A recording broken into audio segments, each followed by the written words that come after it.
pandemonium for miles. I've been living with this feeling for a while. If death is coming, I'ma greet so live it up, nigga, we gon' live it up. So can't get enough, ain't no bottom to my cup, no. Let's split it up, you know how I like my blunts, bro. If I'ma go tonight, then I'ma do it right. So live it up, nigga, we gon' live it up. So can't get enough, ain't no bottom to my cup, no. Let's split it up, you know how I like my blunts, bro. If I'ma go tonight, then I'ma do it right, yeah. I woke up and the city was on fire. You could see the pandemonium for miles. I've been living with this feeling for a while. If death is coming, I'ma greet him with us.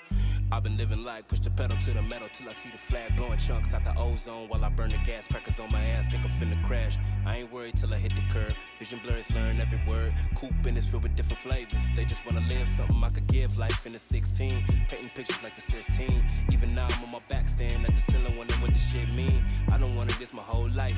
Now I'm here feeling so right. Getting faded in the strobe lights. Nigga, I could do this all night. Show me life, show me love, show me something real, show me something brand new. Take your time, ain't no rush. I just wanna feel everything you've been through. We ain't leaving till they shut it down. So take advantage when it come around. Doing damage every time we out. They gon' remember me without a doubt. Nigga, we gon' live it up, so can't get enough, ain't no bottom to my cup, no.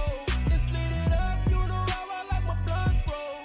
If I'ma go tonight, then I'ma do it right. So live it up, nigga, we gon' live it up, so can't get enough, ain't no bottom to my cup, no. Let's split it up, you know how I like my blunts, bro. If I'ma go tonight, then I'ma do it right, yeah. I woke up and the city was on fire.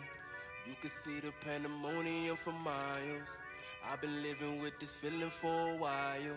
If death is coming, I'ma greet him with us. Everyone dies, but have you been living? Take full advantage of what you've been given. You woke up, you winning. If that ain't enough, fuck up a check and go live it up. Me and my niggas, we pull up and not ready or not. Before you know it, I'm feeling the vibe. Hard to ignore it, I can't even try, and that be a lie. Look, I seen a lot, but it's all over. Once you were left, I just crossed over. Cup full of Henny without soda. Remedy anything life throw you. On D&D for the night, so gold. Leave me a message when that toll roll. I hate you back when I get focused. Right now I'm on it and buy loaded. Look, the city is live and I'm trying to ride the wave. So let me get by, I'm here for a night, then I got a flight to take. But when I return, the city gon' burn, cause I'm bringing all the flame. My nigga, it's all a game. My nigga, it's all a game. So live it up, nigga, we gon' live it up. So can't get enough, ain't no bottom to my cup, no. Let's split it up, you know how I like my blunts, bro. If I'ma go tonight, then I'ma do it right. So live it up, nigga, we gon' live it up. So can't get enough, ain't no bottom to my cup, no. Let's split it up, you know how I like my blunts, bro. If I'ma go tonight, then I'ma do it right, yeah. I woke up and the city was on fire. You could see the pandemonium for miles. I've been living with this feeling for a while. If death is coming, I'ma greet him with a smile. Smile, smile, smile. And we are live. Welcome to a very special Friday show of the Uninformed Fan. I'm your host, as always, Tyson TRL Business Time. With me, my good friend and longtime mentor, Jeffrey Off the Schneid. Mentor. Yeah, we threw that in there. I thought I'd spice it up, give you a little nice and rosy, before Refer to me as Sensei from now on, bro. Refer to me as Sensei. Before we get going, I thought a little nice and rosy for you. Appreciate that. How are we doing today, Jeffrey? Yeah. I'm doing well. How are you? I had the last 2 days off. Really just kind of it's funny. You get days off. They're in the middle of the week. They're back to back. It's great. I had some good dinner with some friends yesterday. A little hibachi grill out at the house, but laundry takes over. I had 2 dentist appointments in the past 2 days, and so there's no rest for the weary, bro. You know how it goes.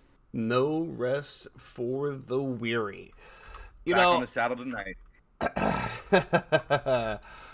oh yeah, that's right. You're back into it.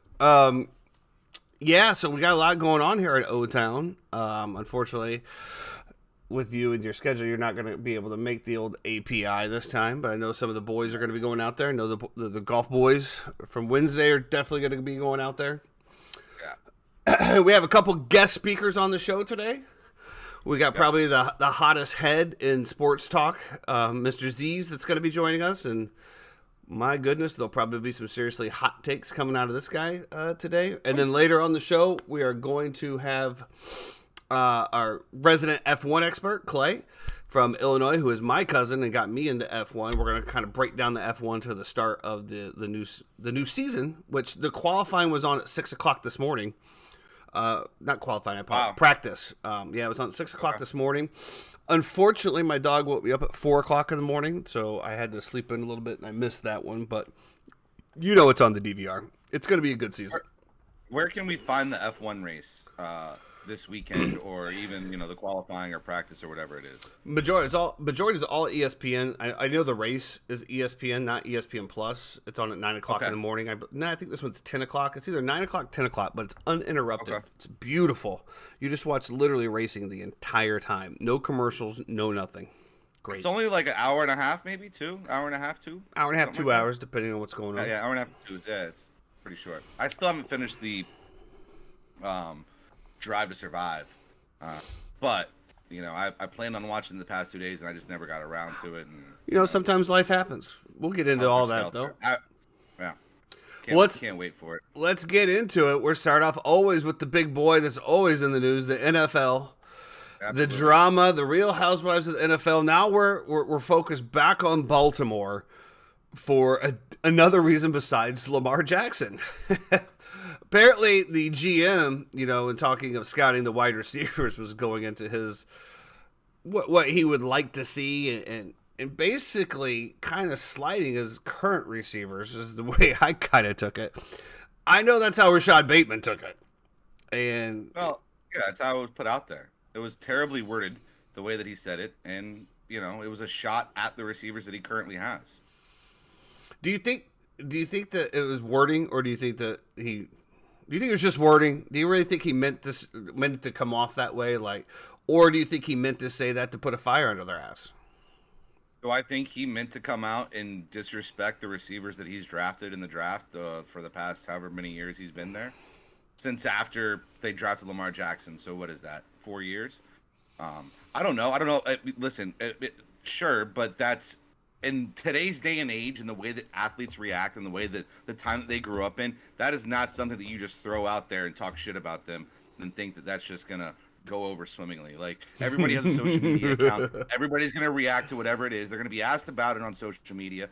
You have to be smarter than that. I think it's a terrible look for the GM and the organization itself. And the Ravens have always kept things very tight knit. They've always been really, close to the chest in terms of the information they release and what goes on in that building. Even going back, through Ray Lewis terms, and going through all that. They've always been a great organization. They've always kept it close to the vest. And lately, in terms of from when this guy has taken over, it has not been that, and that's a little bit of a problem, especially if I'm a Ravens fan. I am not happy with the way the organization has been run lately. Well, I think you can't be happy as an organization anyway when you don't have your franchise quarterback signed. I sent you a thing that we're getting ready to bring in our guest speaker here, but until we get him in the room, I sent you. I sent you the top 5, or I sent on. I'm sorry, I apologize. I sent on the other group chat. The expensive offenses, the amount of money that they've spent over the last 4 years, right? Yeah. And I saw something completely just right out in front of me, and I don't know if you saw it as well. But we look at the most expensive offenses over the last 4 years, right? The top 5, you have the Colts, who have done nothing with the money that they've spent. You have the Cowboys, which I was a little surprised by that, especially by some of the moves that they made. You have the Packers, which that's all Aaron Rodgers and Devontae Adams. Bucks, I was really surprised at the Bucks as well, but I guess when you have Chris Godwin and Mike Evans both hitting 20-25 million, I mean, there's that. But then you had the Browns at 5. And when you look at the production over those last 4 years, the only one that got anything out of it is the Bucks. The Cowboys never got out. The Colts, as the number 1, never even got to the playoffs, I don't think. I think this is tough to look at, because if you look at it, look at the guys who got extended, right? The guys who got extended, to me, is more of the story here. When you look at, on the Bucks, right? Ryan Jensen, Donovan Smith, Tom Brady, Mike Evans, Chris Godwin, Fournette getting paid, all these things. To me, that's a huge story there as well. But they got the chip. I think that is what I'm trying. That's the only one out of those. I mean, the Browns, and then you look at the Browns, Amari Cooper. You look at Nick Chubb. You look at Kareem Hunt. You look at the offensive line, right? You look at Deshaun Watson trade and guaranteeing him all that money to go with it as well.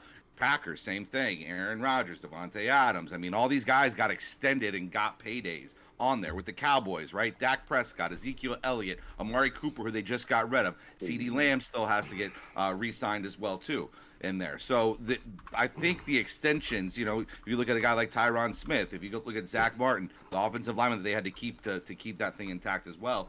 And now if you look at the Cowboys, it's a question of what are they going to do going forward. Same thing with the Bucs. All these teams are in cap hell right now, pretty much, and kind of handcuffed by the moves that they're able to make. We talked about this with Tony Pollard. Tony Pollard was the best running back on the Cowboys offense. Are they going to want to sit there and be able to pay him the money to keep him and keep him around? It looks like they're not going to be able to because you want to keep everything else intact. And that Ezekiel Elliott contract, wow. Well, and how much money do you want to invest in a running back situation here? These are all questions and all things that I think we the writing's on the wall and we know the answer to, that we are unfortunately gonna see how it plays out. So, and you're looking at now, look at the Bucs, right? Look at the Bucs are cutting. They're cutting Leonard Fournette. They're cutting Cameron Brate. They're cutting Donovan Smith, right? These are all players that they've already told they're not going to be back next year and they're going to be cut, but they have respect for them and they wanted to let them know it was time for them to move on. You're absolutely right, and I think. The Colts, it also just goes to show that just because you buy the most expensive Ferrari, the most expensive car, doesn't mean you're going to win the race. But then you look at the bottom five, and this is where I really, really looked at, and I was like, wait a minute, something really stands out to me here. And from 28th on, you have the Panthers, the Dolphins, the Steelers, the Broncos, and the Ravens. Now, out of that bottom five group, what do you think about when you see those five teams? Quarterback, first and foremost, but also I think when I look at it, I think about the fact that all five of those teams, well, at least 3 out of the 5. The Dolphins weren't great this year, but they had a lot of pieces that were on that team. I think about defense. I think that they've invested more in defense and those teams than they have in offense. Now, it's tough to say that when you have a guy like Tyreek Hill, who you just went out, spent money on, traded for, and got. But if you look at the Dolphins, their problem with the offense is the offensive line right now. They haven't invested enough money in the offensive line to take care of the trenches, right? So there's that. The Panthers, they don't have anybody, right? DJ Moore is on that, still on that contract. He's got to get, re-upped. Other than that, they don't have anybody. They don't have a quarterback. They don't really have any linemen. They just got rid of Christian McCaffrey at running back. So what do they really have? What jumps out to me on Jackson, and that's it. What jumps out to me on is defenses. These are some of the best defenses in the NFL. Mm-hmm. So, their lack of spending on the offensive side was translated right over into the defensive side. And you got the teams in the middle, right? You got on the top 5. Who don't you see? You don't see Chiefs. You don't see Bills. You don't see the Bengals. Now, granted, I think I think Burrow's still on his rookie contract and stuff like that, so that's going to change. But I just thought that was very interesting that the bottom 5 offensive spending team was, the defense was very prevalent. Well, can we be honest about this too? If you're going to take like an entire combination of all 10 of those teams, right? The top 5 and the bottom 5, still only 2 out of those 5 made the playoffs in both of those categories. Yeah. So whether you want to go all in on defense or whether you want to go all in on offense, the odds are only going to be 40% of the time you're actually going to make the playoffs. And all those teams that made the playoffs didn't make runs anyway. So, there's a lot of balance that is needed to have in the NFL. One of the things that you do that with is by building through the draft. Absolutely. So hit on those picks. So not only do we have the top 5, now we have a new thing that's coming out from the NFLPA, the NFL Player Team Report Card. And for this, we're gonna bring in the one and only Mr. Z's for this one. This ought to be good. Ian, are you there? Are you alive? And are you ready? I am, boys. How's it going? Oh, there he is, Mr. Washington himself. Man, I'll tell you what. It's is a miserable existence when the best thing going for all of your sports teams collectively is your owner planning to sell. But then he kind of he's pulling the reins back here a little bit. We'll see if it actually happens. But when it does. Well, speaking of Washington here, now we talked a little bit about this NFL players report right before we went on air here, and we kind of have an understanding, but some of the stuff is very subjective, aka the treatment of families, Nuanced. Yeah. But when we did scroll down to the Washington Commanders, we did see some stuff here. There is, F, D plus, C plus, A plus, F minus, F minus. Let's talk about the highs and the lows. Let's talk about where the highs are and where the lows are. Okay, we'll throw out the middles. All right. Big win for the strength coach, right? Yeah, which is interesting to think about considering how long it took Chase Young to get back, right? But I think that's probably having to factor in it, because in years past, obviously, going back to 2012, even with that strength team, where they're rushing everybody back and kind of put some careers on ice there. It's a nice change as far as that's concerned in Washington. And even with Trent Williams and the fact of him, that whole debacle that happened with there, right, where he felt like he wasn't ready to go back and they were trying to rush him back. Do I have that correctly? Yeah, he had a growth on his head that they said was benign that ended up being cancerous, and they had all the tests done, and the strength team lied to him. He straight up couldn't trust him, and then they made that mistake with the best left tackle in football, and that ended up sending him to San Francisco for a 5th round pick. Gotta love that. Unfortunate, very unfortunate. Do you think them getting the A plus and them allowing Chase Young all the time he wanted to come back as part of that factor? Do you think the way that the Chase Young returned and the level that he was at, or is it just an overall better or organizationally ran process right now? Probably a little bit of both. We'll see what Chase does. He's in a contract year. He's we just franchise tagged Daron Payne, so we're gonna have both of those guys back on defense. So pretty exciting time. Although the ceiling's very low here, boys. Let's be honest. Well, but that line is just ridiculous, right? With who's the kid you drafted from Mississippi State a couple years ago? Sweat? Is that his name? Montez Sweat. Montez Sweat. Big, lengthy, great on the edge. And then you still have Jonathan Allen. Is that correct too? Got Jonathan Allen in the middle, plugging everything up with Daron Payne. So they could be a problem with everybody healthy and everybody firing on all cylinders. So, that's a positive on the team. We still got a couple of holes to fill at middle linebacker and corner, but well, Chase Young's about to get paid, right? So yes. So who knows Absolutely. if he's going to stay or not?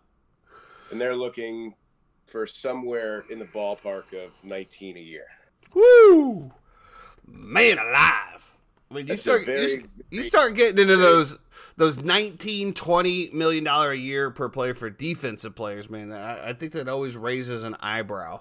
We talked about Roquan Smith, in the same fashion that did get us 20 million. But you start going around, looks like that. I mean, woo, that's a lot. And it's a tough ask for somebody who really hasn't been on the field in a year and a half. Yeah, and been hurt. His knees to respond to everything.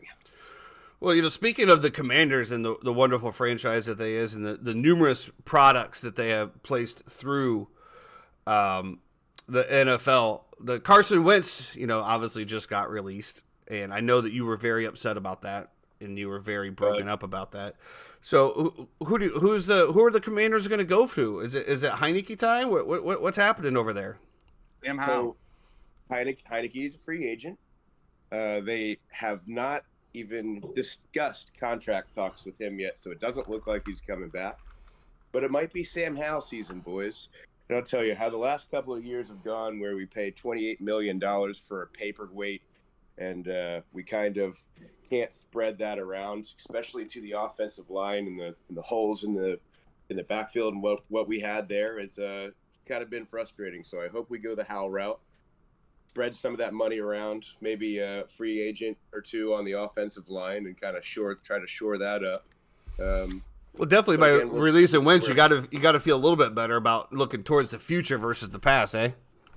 Absolutely, $27 million in cap space has a lot of wiggle room there too. So exactly. So we do have also the top 5 landing spots for Mr. Wentz, which we shared on the group chat the other day. The number 1 is the Panthers. Number 2 is the Bucks. Number 3 is the Chiefs. Number 4 is the Bills, and number 5 is the Cardinals. Now, I don't know who came up with this list, and you know who's trying to get some clicks here. But we were talking before. I can see the Panthers and the Bucks. But the other 3, you have no shot of becoming a starting quarterback. I don't know what you're shaking your head for. You act like the Panthers and the Bucks have a starting quarterback over here. I'm shaking my head because I just think that that's a terrible idea for either of those organizations.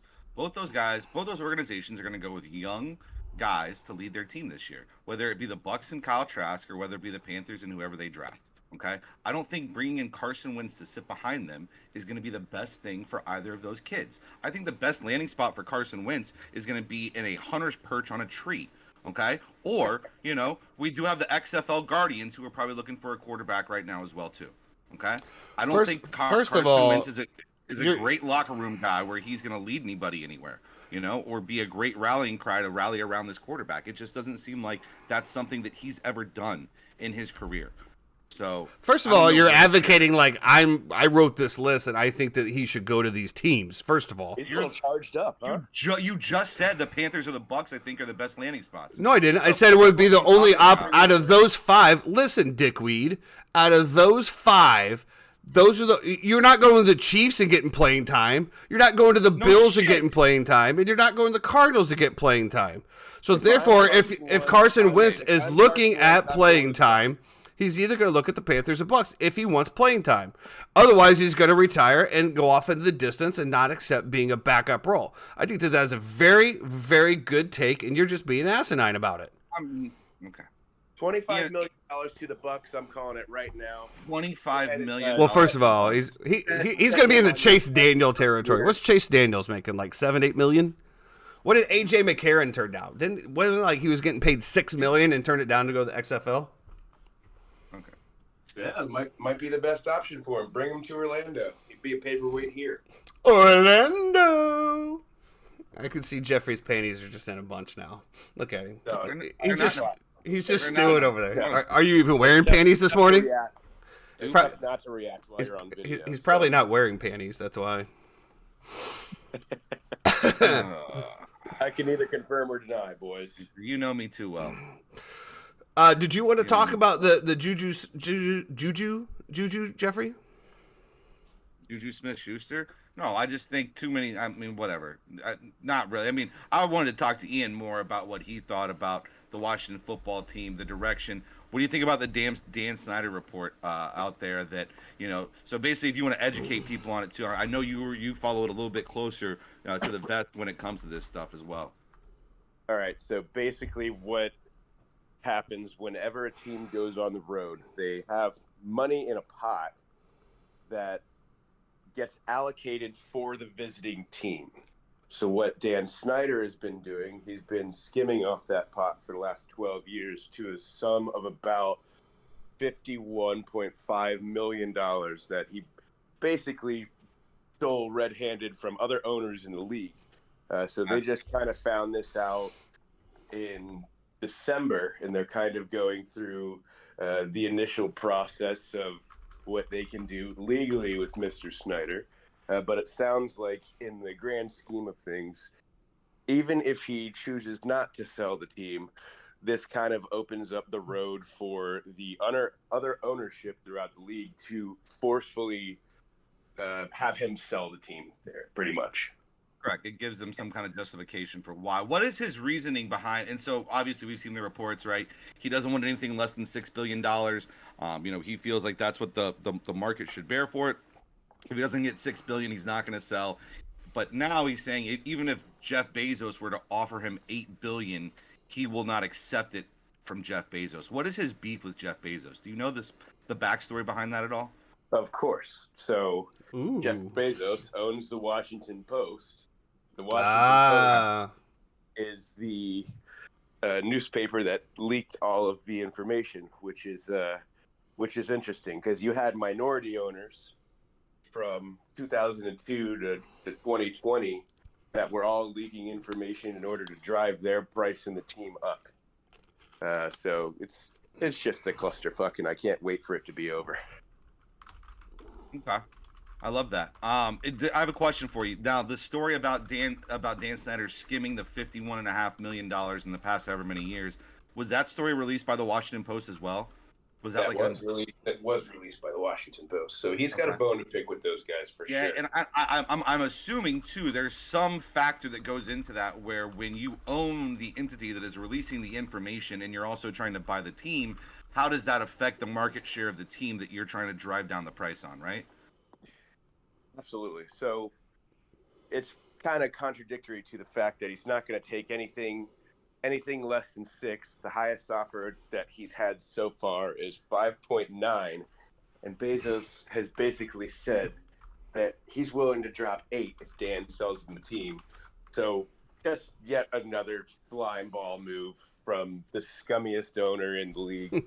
You know what I find funny about this is we were talking about forcing him to sell. He must have something on half of the NFL, because if they could have forced him to sell, they would have already done it. And the fact that you just said that they found him skimming, and he still hasn't been forced to sell it. I mean, what does he have to do? Use a racial slur?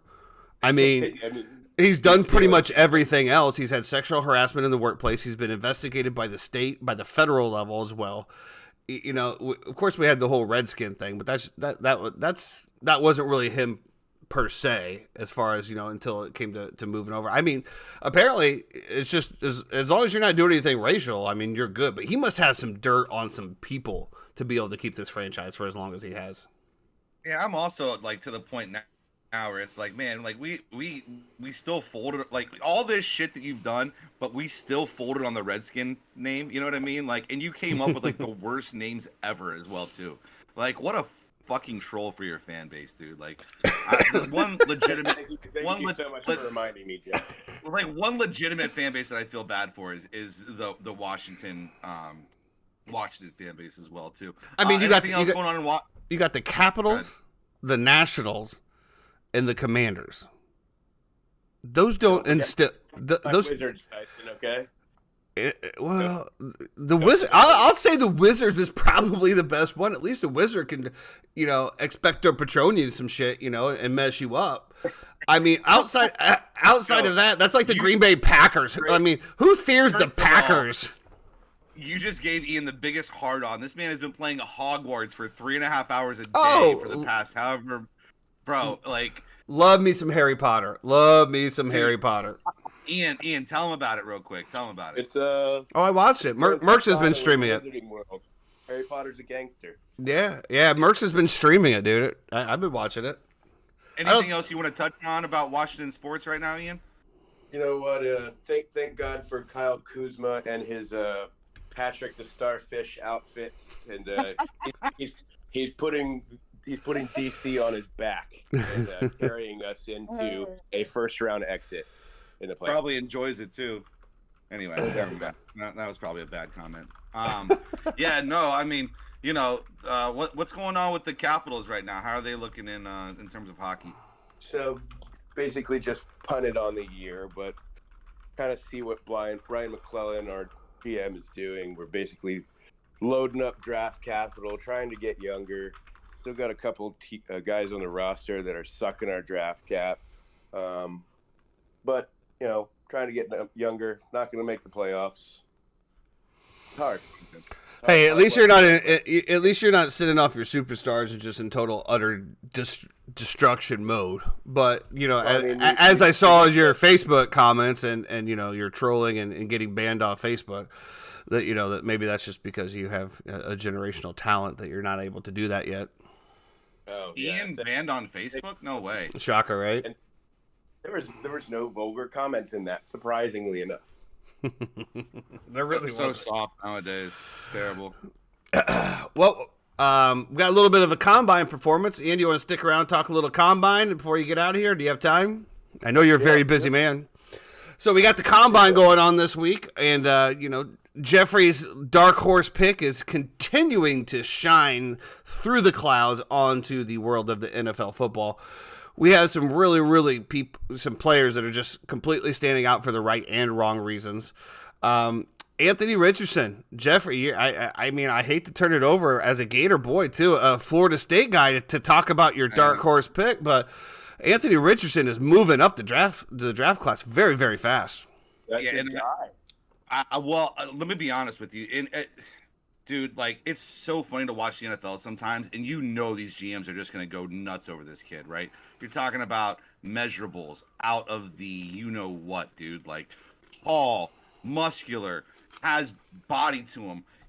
I'm telling you right now, when he gets on the field for his combine day and he comes out there and he runs a 4.3, 4.4 and he's throwing the ball 80 air yards down the field, it's going to be a wrap. It's going to be over. Nobody's going to look at any other quarterback. He's going to be the guaranteed number one pick. Okay. Now, if any of these dudes went and watched the tape and broke it down, they would see that there are flaws in his game, right? That we all know about. So you have to go into this pick knowing that you're going to sit on him for a little bit, But he does have that creative mind space that we saw with the Gators as well. When he was at his best, he was the best quarterback in all of college football, and when he was at his worst, he was what we saw in Vanderbilt and, other games like that where he was just absolutely terrible. Kentucky, I think, right, was another one of those games where he played absolutely horrendous. But I don't think the hype train is going to stop on AR-15 anytime soon. It was very interesting to me to hear the scouts talk about how when they put him on the board and they had him go through and talk about everything, he was the most impressive quarterback that they've seen this entire draft. To me, that's a huge cap, okay? You can say no, Tyson, but we've seen the way that he processes plays. How am I saying no? I'm just as surprised by all of this as you are. But first of all, the look you just fucking gave said no. Okay, let's preface it with that. Okay, this is radio. So probably has a little bit of something to do with Bryce Young being 5'9" and a half too. But well, that probably has something to do with that as well too. But what I'm saying is that I think when you fall in love with a guy, right, or let's say you fall in love with a girl, a lot of times we overlook the flaws, right? Because we're so blinded by the things that we love about whatever that person is that we're able to accept the flaws that they have as well too. We know that one of the flaws for Anthony Richardson is going to be the way that he processes plays. Let's not get out here and say he's the most amazing guy that processing the way that the play breaks down that we've ever seen in our life. That's a complete cap. Let's be honest with ourselves. He is an amazing athlete. He has amazing measurables that are going to jump off the page today or tomorrow whenever he does his combine visit, and let's just keep it at that. Yeah, I mean,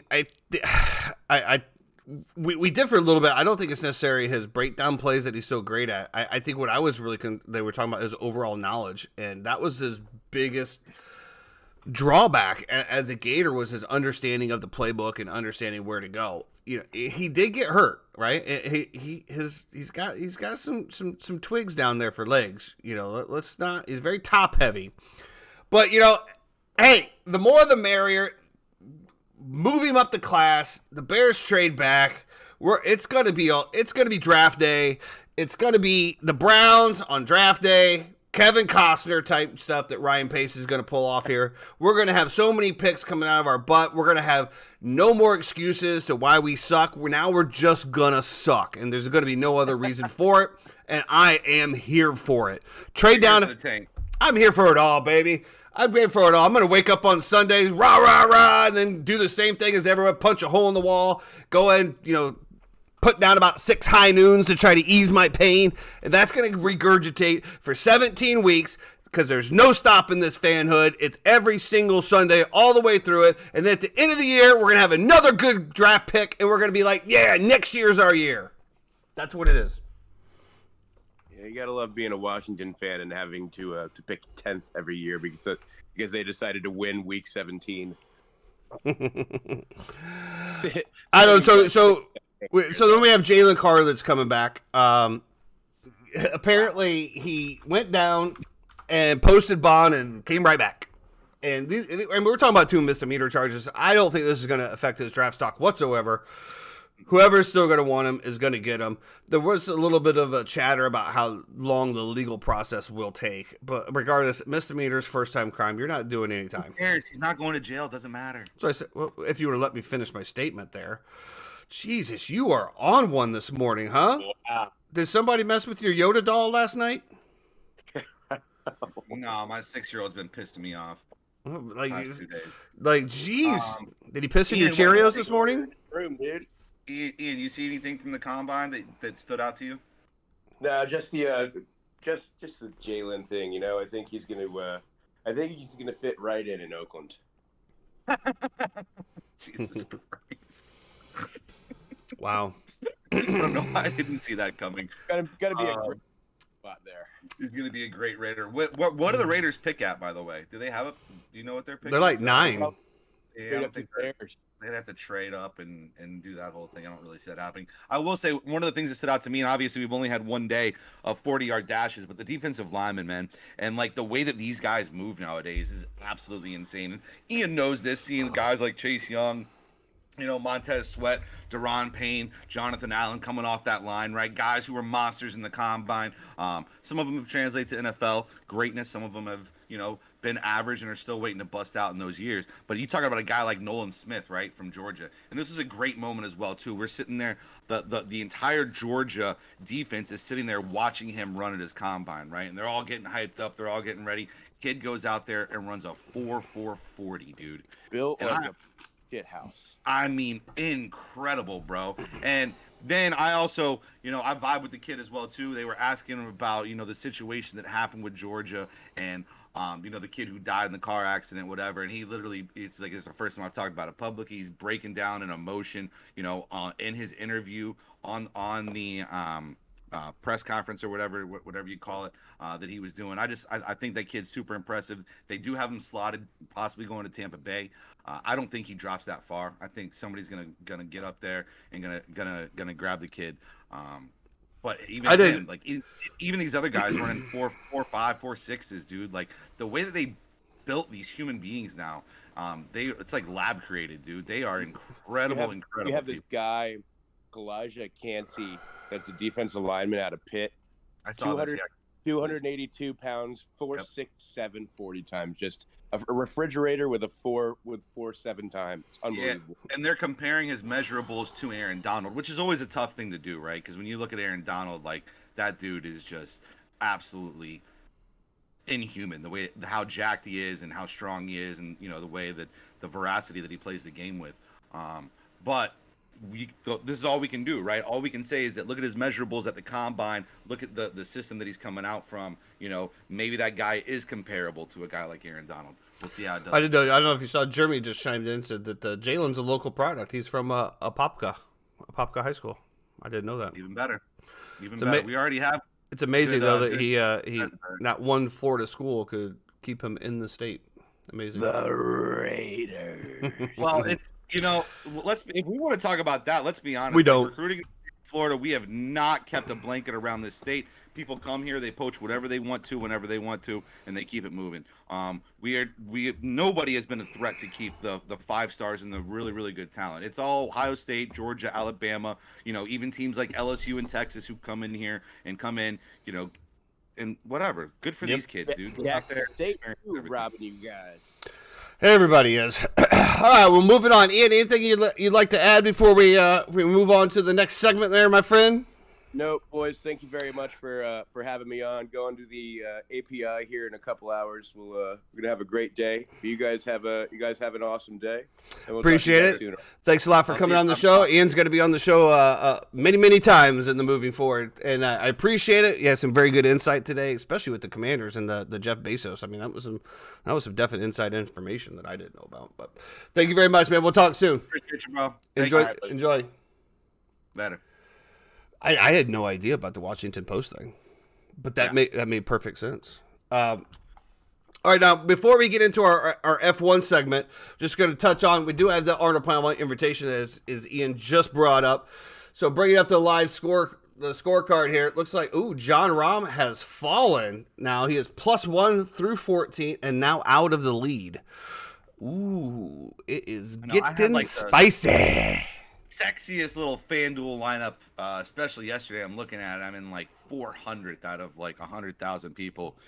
And I'm like, okay, here we go. This might be it. Country Club Chad and, Paulie Par Putts, coming with our Gap Wedge Wednesday segment. We're about to just keep this entire thing rolling here. Unfortunately, a couple guys have fallen off a little bit. Hopefully they all make the cut. We'll see. Well, do you know what the cut number's at right now? It looks to be about even. Yeah, see, I do fear that it's just going to drop more throughout the rest of the day. I don't fear, but I think that it'll drop more throughout the rest of the day. I think that wind's just going to continue to kind of play a factor today. It'll be interesting to see because you have all the guys who played in the afternoon yesterday play in the morning today. So those guys who had great rounds yesterday in the afternoon now going out. We'll see if Kirk can keep it together. It's going to be a tough golf course this afternoon. It is right now. Little windy out there, it's kind of what we're talking. And especially when the greens dry out, right? We all know playing in the morning, get that dew. Greens are a little bit softer. You can attack pins a little bit more. Now you're talking about wind and long rough and hard greens. I would expect the leading number to be under where it is right now. Definitely. As we're seeing, I mean, we got -7 that's now leading. I think that what we talked about. I always hated it with the golfer that I was going for came out in the first round and blew the field away because it's just so rare that you're gonna put 4 days together like that and lead wire to wire. Were you watching? They asked the question, or they were talking about yesterday on and they said, Rahm's playing a great round today. They asked Tiger, they had asked him before, how many in your entire career, how many tournaments did you play 4 great rounds of golf? And he said 3 tournaments in my entire career where I played 4 good rounds of golf. It's actually it's. I mean, if you just look at the PGA wire to wire winners, it's so few. It's just so hard. Happens. So hard. Happens. Well, let's move on now. We're going to talk about a little F1, little Formula One racing that's going to kick off this weekend. We have Max and the boys back. Ferrari has a little bit of a retool of a team. Mercedes is in shambles. It's awesome. It's good to talk about. We do have the race coming up this weekend. Our original what we call it? Guest expert, unfortunately had to change his schedule, so we do have another local celebrity expert, and Danny that's going to be joining us. Dan, are you in the room? Danny. Okay, Danny might be having a little bit of microphone issues, it looks like. Check, 1, 2, check, 1, 2. Well, we'll work on that and get that working. But we do have a lot of different things happening here. We had some drivers switch groups. We had some team principals get lost. And I know you haven't finished the Drive to Survive, but you saw a little bit of the 10,000 foot level of what's happening. Red Bull coming off the 2001 overspin. We do see that, we have 23 races in 2023, which it's going to be the first time ever that we have 23 races. We should have had 23 last year, but we kicked Russia out because they're idiots and decided to invade a country. So you said, no race for you. So we're back to 23. Yeah. And no race for you. No, you'll no race for you. So we do have. So now I know that you haven't again got into it. So they have what's called sprint races, right? And so sprint races is when instead of the qualifying, you actually just have an actual sprint race. It's 100 kilometers. It's just go. Whoever wins, that's how you take the pole. So we up those from 3 to 6 this year, and then we also introduced an aerodynamic oscillation metric max, which will be monitored by F1 and on the car, which just means you can only go so fast, especially around the turns.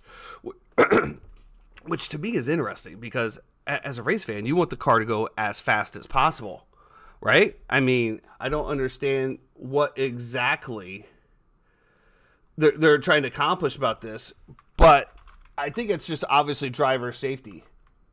So Bahrain is the first race, correct? Correct. See, you're gonna have to talk to me about F1 like I'm 5 because I have no clue what's going on unless it was 2 years ago in Drive to Survive, right? That's the only F1 experience I have with anything whatsoever. So Bahrain is the one with the it's a night race. Is that correct? Actually, a lot of the races overseas are nights, which is really really cool. Yeah, it's under the lights, which Vegas this year is going to be under the lights as well. Which that's gonna be really cool, man. Right next to the Bellagio fountains. I tell you what, that'll be really really dope, huh? Right down Main Street, dude. Going right down the Las Vegas Strip, which I found some tickets last weekend. Not sure if my wife's listening or not, but pull the trigger. Yeah, for a small Yugo, for a Volkswagen, I'm sure you could go there and enjoy that. Wait, Tyson said he's flying the uninformed fan out there to live stream the race. Is that what I heard? Is Bahrain the one where the kid from Haas, his car like split into two, the ball of fire thing? Is that the same racetrack? I'm not. You know what I'm talking about? I do know what you're talking about, and that's when he when we saw it live, we thought he was dead. Yeah, it was pretty crazy. Everybody thought he was dead, and then all of a sudden he just climbs out of the fire like Daenerys Targaryen. Incredible, bro. the queen of dragons over there. It's funny you say that because that's exactly what it was. The entire car was engulfed in flames, and all of a sudden you just see this little body start crawling out. We're like, holy shit. They're all like, oh, he's dead. There's no question. Like, people are like crying arm in arm with each other, and all of a sudden he just crawls right out. Like, absolutely incredible. Danny, we might have our guest speaker back in. Danny, can you hear us? Yes, I finally can. Oh, there he is. Jeff, I'm going to give him a little bit of a pass. He is a UCF graduate, so he's not. So is my wife. What does that mean? Exactly what I said. Exactly what I said, and I stand by it. It's good to have you on the show, Danny. How are we doing today? Oh, thank you. No, I didn't know I was going to jump on the show and just get blasted already. That's great. I love it. That's how it is here at the Uninformed Fan. There's no hold bars. So we were just going over a little bit of the changes here for F1 this year about the aerodynamic oscillation metrics, about capping them off at 100 kilometers. But the thing is on that did you see that changed, Danny? Yeah, I did. And I saw But you get 3 get out of jail free cards before you get disqualified. So I don't know if that's per race or whatever, but we got a lot of things going on. We had the Red Bull, the Ferrari team principal has been replaced with Frederick Vasseur. We have the Alfa Romeo team principal changed, and the Williams team principal changed. We also have McLaren. Yeah. And Andrea Stella, absolutely. So we had some drivers drop out. We lost Fernando Alonso from Alpine, went over to Aston Martin.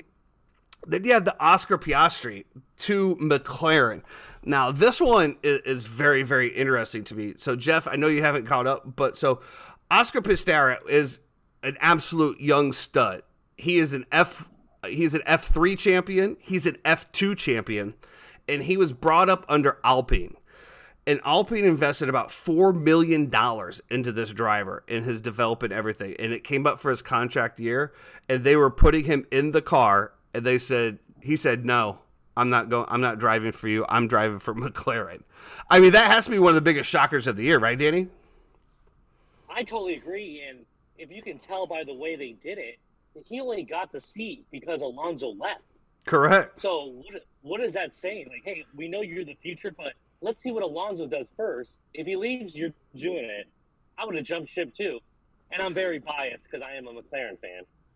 Well, speaking of McLaren, I mean, McLaren had to be one of the biggest disappointments of the 2022 season. Finishing behind Alpine in 5th, I believe, right? Yep, you're correct. I mean, that's just... Alpine's just on the up and up. I mean, they're doing great. I don't know if you saw going into the weekend. Did you happen to see the times? Alonso finished 2nd in the first practice between Checo and Max. It was crazy. You know, the top F1 speedy, you had Red Bull at 1, Ferrari at 2. Probably the biggest surprises here, you had Williams at 3 and Haas at 4. And bringing up the ass end, you had Mercedes at 10 and McLaren at 9. I mean, you can't, as a McLaren fan, as you said, you can't feel good going into race weekend knowing that you're the 9th fastest team. No, not at all. I mean, you can tell by the practices, the struggles are in with Oscar right now. I don't know if it's the new F1, you know, coming from F2 to F1, just being that rookie, a little bit of the nerves. But you're racing the best of the best. You definitely are. But, I mean, we're talking about testing here. I mean, we're not talking about rubbing his racing. We're not talking about going wheels to wheels. We're just talking about testing. And the fact that those, I mean, as McLaren, you could say that for Oscar, but as for Mercedes, I mean, they're 5.8 miles an hour off, or kilometers per hour. I mean, how can you compete? Toto's got to be beside himself right now. There's no way that Toto. He's already firing shots at Red Bull. I don't know if you saw that. He's already shot. Yeah, we did. Yeah, he's already fired shots at Red Bull, saying that they're cheating again. I mean, this is the second year in a row that Toto is bringing this out. It's really beginning to be a bad look for him, in my opinion, because Mercedes is definitely struggling to have a car that's going to perform. Yeah, I think when they changed their model last year, they couldn't adapt to what everybody else was doing. And you saw in the races from last year and coming from testing, they're below the mark. They were definitely below the mark. And then we had the oscillations or whatever that. What was it called when the car goes up and down? Porpoising. It's such a nice term for it. The car is porpoising around the turns.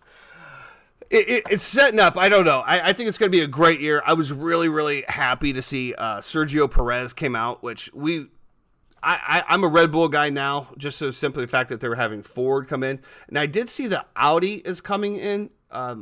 Is that from Alpine? The Audi is coming into? I believe. I'm not 100%. I thought it was Aston Martin. It could have been Aston Martin. I saw it earlier today, and I knew it was coming, but you know, we're homeboys, so we kind of like, you know, we're like Fords and stuff. So, but we don't like, me and my cousin I'm talking about. We don't like Max Verstappen. We like Sergio Perez.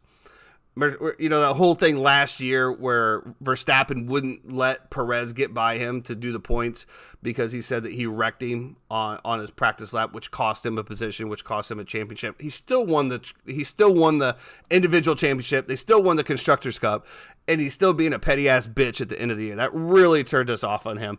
I was really happy to see that Perez came out this year, and he told the team of Red Bull, if you don't support me when I need it, I'm not assisting with Max, which is really weird, Jeff. You know, because you talk about Jeff's just starting to get into F1, so you see a team, right, and you see two drivers, and you think that they're teams. They're really not. They fight each other, and that's where it really gets interesting. Is throughout the year is like who's higher in points, and the teams will say, hey, you need to give up the position of this, and we've had numerous times where that driver has said, no, fuck you, I'm not giving up the position. And Max did that once.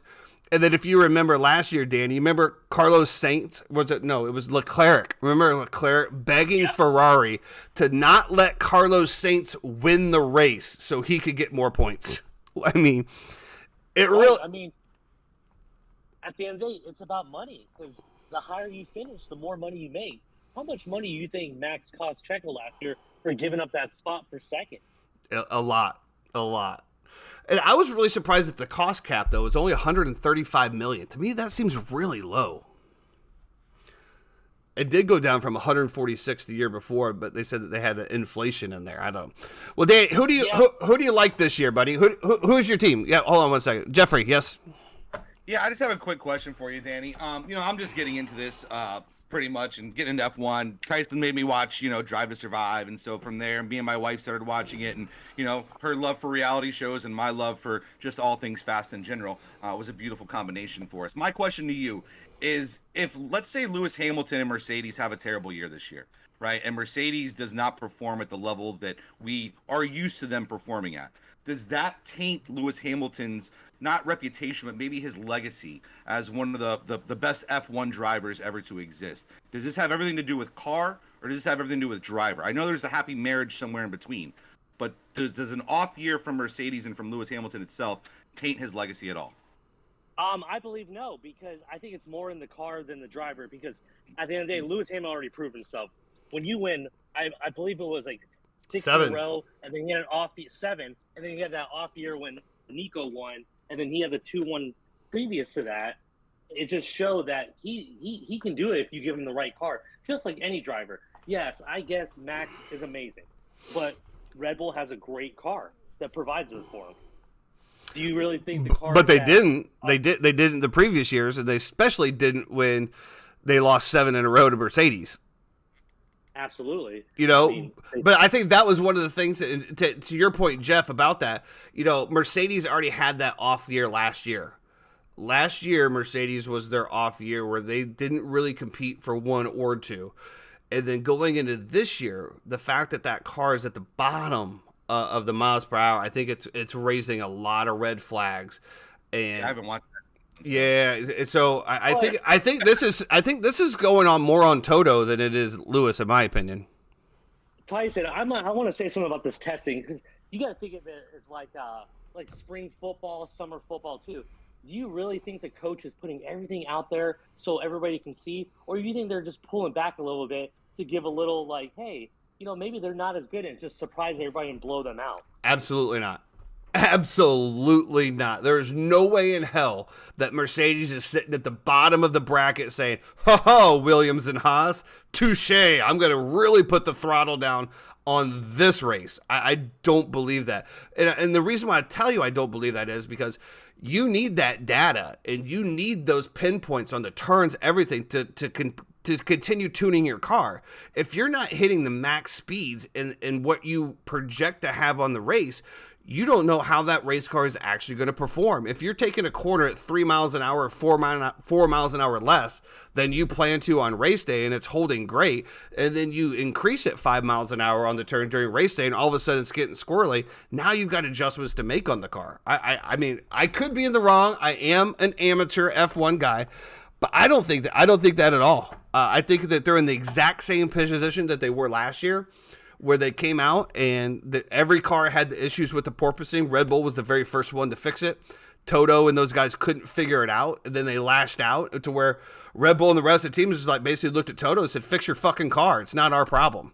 Because Toto came out and said that they were exceeding the race limits, right? They were pushing the cars to the point of not caring as far as driver safety. And Christian Horner looked right at him and said, fuck you, dude. Fix your fucking car and stop pointing the finger at me. It's you and your team. Figure it out. So I could be wrong, but I rarely am. You never know. How are you enjoying Drive to Survive right now? I didn't enjoy it. I didn't enjoy the season. You know, I thought it was pretty bland. The fact that they didn't get into any of the confrontations with Max Verstappen or Sergio Perez, to me, they did bring up the Perez wreck, but they didn't really get into it, you know, as far as Max bitching like a little baby, nor did they get into the Ferrari where Leclerc was begging, you know, to let him pass Saints to get more points. So to me, I don't know. I thought it was a pretty, I don't know, basic year, but I guess there wasn't really a whole lot going on. I think this year or this upcoming season is going to be really great with all of the rookie drivers. You know, you've got Oscar Piastri, you got Nico Hülkenberg for Haas, and you got Logan Sargent all from Williams that are all going to be rookies this year. You got 3 new principals. I hope this spices up a little bit more, but I don't know. It didn't really do it for me like some of the previous seasons. What'd you think?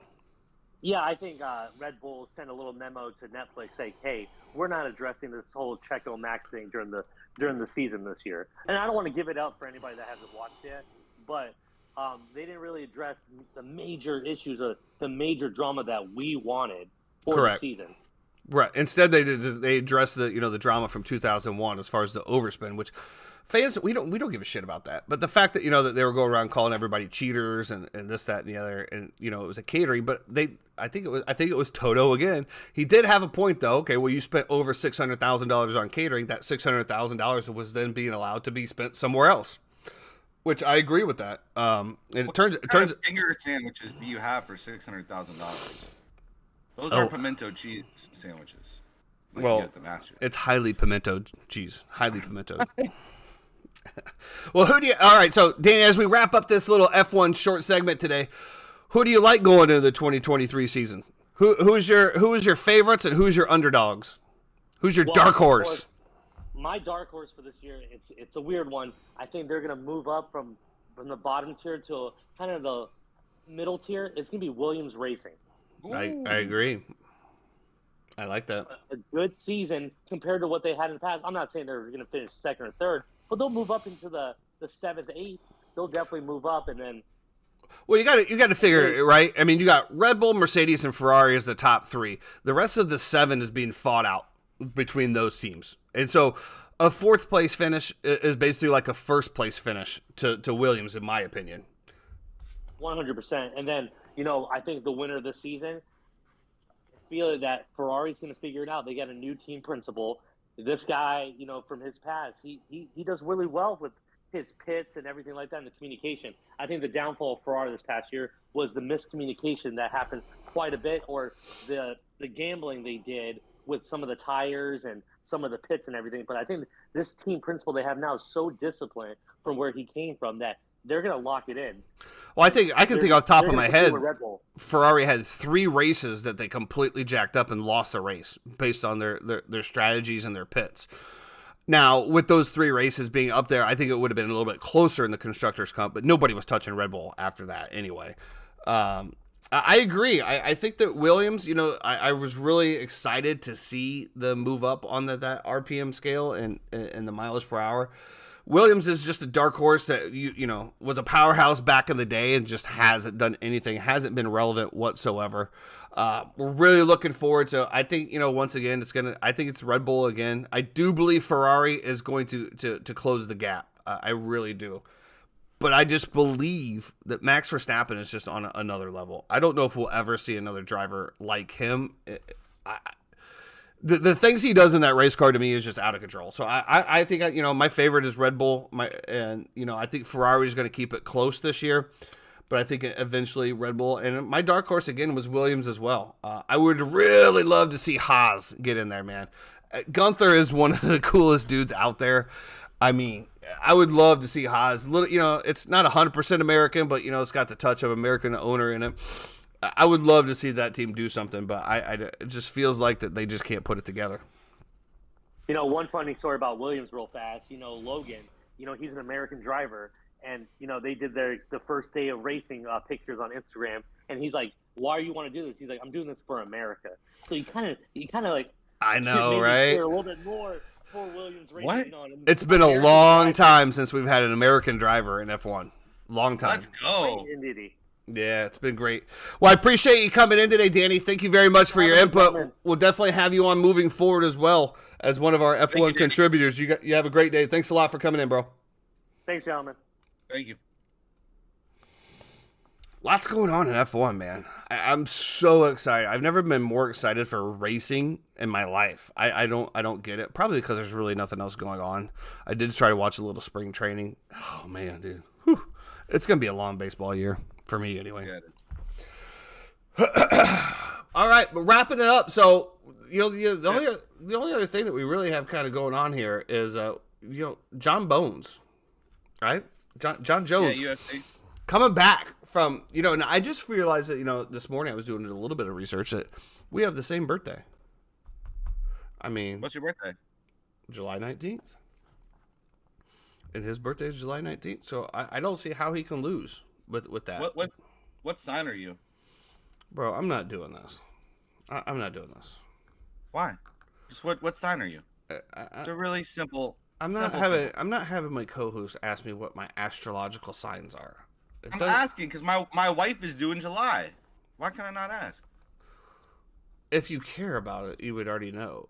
You should have all of the months memorized, should you not? I'm a Cancer. I don't believe. Yeah, you are. Exactly. That's why I didn't want to fucking say it. I knew you knew that. You're such a cocksucker, man. I tell you what. Just like John Jones is, right? John Jones is a Cancer too, especially when it comes to UFC, right? All the things that John Jones has been through, whether it be allegations or whether it be arrests, steroids, drugs, steroids, I mean, listen, I think it's going to be a really. We talked about it a little bit pre-show, right? There's a few needle movers when it comes to this stuff. Okay, John Jones is one of them. Obviously, I think this is going to be a really highly bought fight. Do you know what kind of shape he's in right now? Absolutely not. I don't follow UFC that much. I just watch it on the big fights. Like we were talking to the producer about, Dana White, they had their, their riffs with this guy, but on the same, but Dana White's not a dummy, he's just, oh Jesus, he's out there to make money, and John Jones is going to bring in the money. Yeah, I don't know, man. Whatever you got to do to get going. I mean, shit. They gave it to Greyhounds. Why not give it to fighters? I don't give a shit. Fired up. Line them up, knock them down. So, I don't know. I think it's going to be a great fight. I don't know who's on the undercard. I will probably... Are you buying it? I'll probably get this one. Yeah. All right. I'll be at work, but I might try to slide somewhere to see if they're showing the fight somewhere for free locally, and maybe in the same plaza as where I usually frequent. Slide in there, see the fight, and walk right out. We'll see what happens. I listen. I'm excited that he's back. It just does nothing but help out. UFC. Hopefully, he doesn't lose this fight and then have to go fight one of the Paul brothers. That would be unfortunate as well too. But the dichotomy of fighting. Here we are. The yin and the yang. The what of fighting? Dichotomy. Can you spell that for me? DICOTOMY. Dichotomy. Jeremy, can we get a spell check on that? I mean, you have really dropped some words lately that have really blown my mind here, man. I'm not even caffeinated yet today. The producer says you're correct. I don't know. I find that pretty hard that he already checked that, but we'll find out. Anyway, I hope everybody has a great Friday. We got the Arnold Palmer in town. The boys are going out. Baby. It is windy right now. It is kicking their ass out there right now. Some of our long shots are unfortunately, there's a reason they were long shots. Okay, there's a reason that we sprinkled just a little bit on the money line and not a lot. Okay? All I know is that my uninformed team is kicking your ass. We'll see where the standings are after this week. Everybody have a great weekend. Thanks for tuning in. We appreciate it. We'll be back Monday for the weekend recap, F1 recap, life recap, whatever kind of recaps that we want to